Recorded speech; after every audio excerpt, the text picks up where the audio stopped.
যে রাঁধে সে চুলো বাঁধে, কথাটা না খুবই পরিচিত সবার কাছে। হ্যালো এভরিওয়ান, আসসালামু আলাইকুম। সবাই কেমন আছেন? সবার কি অবস্থা? প্রতিদিনের মতো আজকেও চলে এসেছি নতুন একটা ভিডিও নিয়ে। আশা করতেছি আপনাদের সবার অনেক ভালো লাগবে। ভিডিওর শুরুতে একটা কথা বলেছি, যে রাঁধে সে কিন্তু চুলো বাঁধে। আসলে যে রাঁধতে জানে সে চুলো বাঁধতে পারে। একটা নারী সব পারে। একটা নারী ঘরে বাইরে সমানভাবে কাজ করতে পারে। হ্যাঁ, সবই সম্ভব যদি তার পরিবার পরিজনের কাছে যদি ভালোবাসা পাই।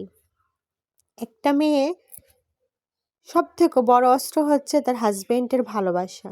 হাজবেন্ড যদি সব সময় ভালোবেসে তাকে সাপোর্ট করে আগলে রাখে, একটা নারী বিশ্বটাকেও জয় করতে পারে।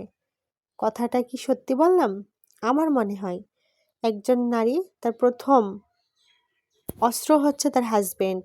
আপনার হাজবেন্ড আপনাকে যতটা কেয়ার করবে, যতটা সম্মান করবে, হাজবেন্ডের পরিবারে ততটাই আপনাকে সম্মান দিতে বাধ্য। আপনার হাজবেন্ড যদি আপনাকে কেয়ার না করে, সম্মান না দেয়, অসম্মান করে, বাকি সব মেম্বাররাও কিন্তু আপনাকে সম্মান দেবে না। এবং হাজবেন্ডের সম্মানের ওপরই কিন্তু আপনার মন মানসিকতা সব কিছুই ডিপেন্ড করতেছে। তো একজন হাজবেন্ডের দায়িত্ব, আদর্শ একজন হাজবেন্ডের উচিত তার স্ত্রীকে পর্যাপ্ত পরিমাণ সম্মান দেওয়া। পাশাপাশি তার পরিবারের সবাইও তার হাজবেন্ডের সম্মান দেখে সম্মান করবে, কারণ হাজবেন্ড যদি সম্মান করে, অন্যরা সবাই কিন্তু বিষয়টি একটু গুরুত্ব দিয়ে দেখবে। একজন নারী সব পারে, যে রাঁধতে জানে সে চুলো বাঁধতে জানে।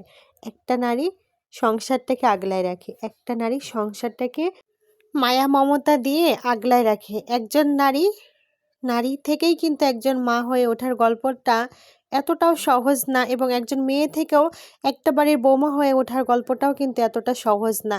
সব কিছুতেই সম্ভব যদি পাশে একজন দায়িত্বশীল হাজবেন্ড থাকে। একজনের হাজবেন্ডের ভালোবাসা দিয়ে একটা নারী সারা দিনের অপমান বলেন, ক্লান্ত বলেন, পেরেশানি বলেন, টেনশন বলেন, সব কিছুই দূর হয়ে যায়।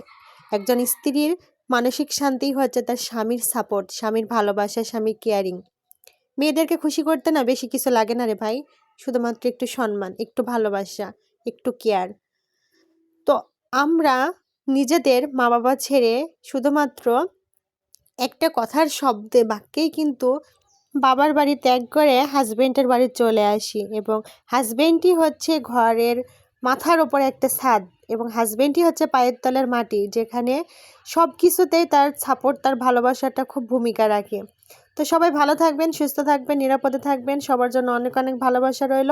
আমার কথাতে দয়া করে কেউ কষ্ট নেবেন না, সবাই ক্ষমা দৃষ্টিতে দেখবেন। সবার জন্য বুক ভরা ভালোবাসা। আল্লাহ হাফেজ, আসসালামু আলাইকুম। সবাইকে অসংখ্য ধন্যবাদ।